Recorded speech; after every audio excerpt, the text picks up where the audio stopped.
once your supervisor give a thumbs up, give the flag, the green flag for you to submit your PhD, then there will be, another nerve-breaking encounter at the end of the journey, which is the Viva. What is a Viva Voce? What is the definition of it? Well, in many countries, it was called differently. We call it Viva. I've seen in US, in Northern America, they call it Master or PhD Defense. But to me, simple definition of a Viva is just your final chance to sell your study, to share an idea, to minimize your chance from failing your master or PhD. Because what happens sometimes is that not everyone is very good in translating and putting their findings, their knowledge on the dissertation. Sometimes it got the examiners really confused, although you have done a good work, for example, but sometimes you did not do it, what you put on your dissertation does not really convey your finding. So normally, this is the final chance for you to convince or for you to actually explain yourself well in front of the examiners. So it is, by legal definition, it is a required component of that you must pass of the university, most university actually, in order to graduate from your program. So some people even refer it to the scariest thing on earth. So the purpose of a Viva is, again, for you to be able to defend your study, and for the examiners to ascertain it is your work. They want to know, they want to make sure by hearing what you have to say, they want to make sure whether this is your own work. You are the one who did whatever that you claim in the dissertation. And then also they want to make sure that you're not just following instructions from your supervisors. You actually understand what you did and your findings, the interpretation of it, and so on. And they want to also know whether, they want to determine whether what you have done, the study that you have completed, is actually worthy of a master or a PhD. There are situations whereby sometimes the study, maybe, I'm not sure for whatever reason, just does not achieve the level of PhD. Sometimes, in certain countries whereby if they found the studies not reach the level of PhD, they will only award master. But in our country, I think, unless you are applying for the conversion, if the examiners find there are loopholes in the study, or if the study does not reach the level of PhD, they will normally ask for major, or asking for you to do Re-viva so that you can improve or make your study deeper. Why Viva is very important, why Viva should be seen as an opportunity. Again, like I said, sometimes you are able to change the perceptions or the initial decision of the examiner by clarifying certain matters that they do not understand, by just simply reading your thesis. If there are misunderstandings, that could be clarified during the Viva sessions. And it's also, in a way, to improve your argument and even improve your thesis.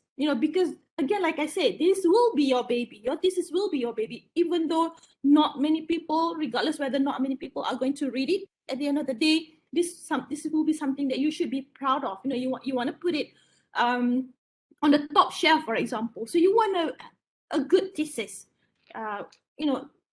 In the future, when your grandchildren flip through it, you should be proud of it. So this is the chance to get good inputs from the examiners. Of course, your supervisor will do a good job in helping you produce a good thesis, I'm sure of that.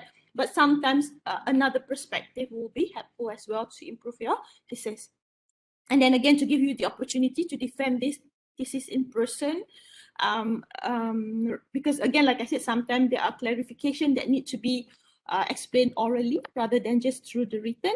And then sometimes the examiners will also suggest if there are bits and parts of your thesis which are not yet published, and they will, they can give ideas where this bit should be published. And this is actually a free consultation. Okay, right. Before you could go through the Viva process, you need to send thesis notification, thesis submission notification. So this has to be done through the online system at least 3 months before you submit your thesis, right? Okay, so this is a tips that I normally give to my student. That's why I think it is very important for the supervisors to let the student know in advance who will be the examiners. So why? Because it will allow, because you will get the notification of who will be the examiners before you submit the thesis normally, right? If the thesis submission notification is submitted early on, then you will have time to know who will be nominated, who have been selected before you submit your thesis. Okay, so this will give you an advantage to learn more about the field and expertise, strengths of your selected examiners. Of course, you more or less know them, but because there are 3 of them, for example, initially nominated, you haven't been able to study in detail about their background. But once you have known, then you can know what are the experts and their strength, because normally their questions, those that will be asked during your Viva session, will likely to follow this direction, meaning within their expertise. And then also, it is also very, very best to get update information on their recent publication. So this is to know what are their latest findings, their latest research, whether they have something to do with your research. And it also gives you an opportunity, if their research is relevant to your study, to cite their papers in your publication, in your thesis. This is just to acknowledge. All right. So like I said, normally you have ample time. Once you have put on, you have submitted those thesis notification submission notice. But this is before, even before you submit your thesis. So before you submit your thesis, it is recommended that you allow your supervisors ample time. Why I put this in the context of students? Because there are situations whereby the students are, because of certain reason or situation, they would like to submit the thesis by a certain period of time, or that particular semester, maybe because they are running out of semesters, you have reached the end of your study, or even sometimes running out of money, or if you are on study leave, for example, your sponsors only allow you to to do until how many months or how many semesters. So in that situation, sometimes the student did not put the supervisor into consideration. They say want to submit the thesis in a few months. Only your supervisor is allowed to to have one month to read your thesis. I think this is not possible if you want a good thesis, or if you want your supervisors to really comment on your thesis. So it's very important that you allow ample time, you plan it well. From the very beginning, you should discuss with your supervisors, ask him or her how many months how many weeks you would require to thoroughly read my thesis and give comments. And then how many how many draft you would prefer for me to submit. So then you will get an idea of, how many duration, how many months that you should allow between completing the first draft until your target submission date. For example, if you target to submit your thesis, your dissertation by the end of August, for example, if your supervisor prefer to go through a few drafts and he or she will need probably at least 1 or 2 weeks to read each draft, then you should budget. Try to complete your first draft like at least by May, for example, so that your supervisor will have ample time to read and make comments. This is very, very important at the beginning, meaning that you use the thesis heading and everything that will allow you to update the table of content automatically. So you do not have to do the manual updating of your pages when you want to update your table of contents. If you do not know how to do this, learn now, so that once you are ready to submit your thesis and your supervisor keep giving you comments, changes that you need to make. If you do this, it's very, very easy. It's much less time consuming to update your table of content. I think the most important thing is to do revision and summaries. Again, if you have had the chance to read thoroughly the important reference paper, this is the time to reread critically all the important reference papers. And then at least, it should be, you should, if mentioning certain authors, especially those who are dominant in your field, you should be explained the works behind those papers. Review each chapter and summarize in point. It would be good if you could write a summary of each chapters so that you understand what's going on behind each chapter. I know that you're the one who actually wrote those chapters, but again, having to put them in a summary or in a bullet points, it will help you to memorize your thesis better. To anticipate questions and prepare sample answers. That is why I would say mock session with your supervisors or with your research colleague is very important. You yourself, should come up with the expected questions, at least for each chapters, list down what would be the kind of question that will be asked from each chapters. Ask your supervisors also to come up with few questions that he or she think will be asked. Okay, get a sufficient sleep the day during the night before. Get sufficient sleep the night before. Sorry, not the day, the night before, but the night before. Whatever that you need to memorize, whatever that you need to understand, or if you need to practice, do that, few weeks before that, but not on the night before. No, you have to have a good night's sleep. Dress properly and comfortably. I would say that normally people would don a coat and a tie for men. Give good impression for the examiners that you're taking this seriously. For ladies, if you are ever in doubt, baju kurung is always helpful. Bring your annotated thesis, your complete draft, the latest one, a laptop which contains the soft copy of thesis, of course. Important reference paper, don't bring a lot. Just a few that you think that will really support you, that you need to have beside you. You should introduce yourself first. Sometimes you came early, and your examiners also comes early. You should, if the examiners is friendly, try to talk to them. Be humble. Find out how to address your examiners. Sometimes some of them even have datuk, right? Because some professors or some have datuk or datin. So make sure that you know this in advance. They prefer to be called that way. Sometimes most of them do not like to be called that way during a Viva presentation. They would only like to be addressed as. I would say that spend a lot of times explaining the research gap and which motivate you to conduct the study. That's why I asked you just now, what are your research gap? What are your novelty? What are your research gap that motivate you to conduct the study? Present a brief literature review. Do not copy and paste whatever that you have done in your thesis.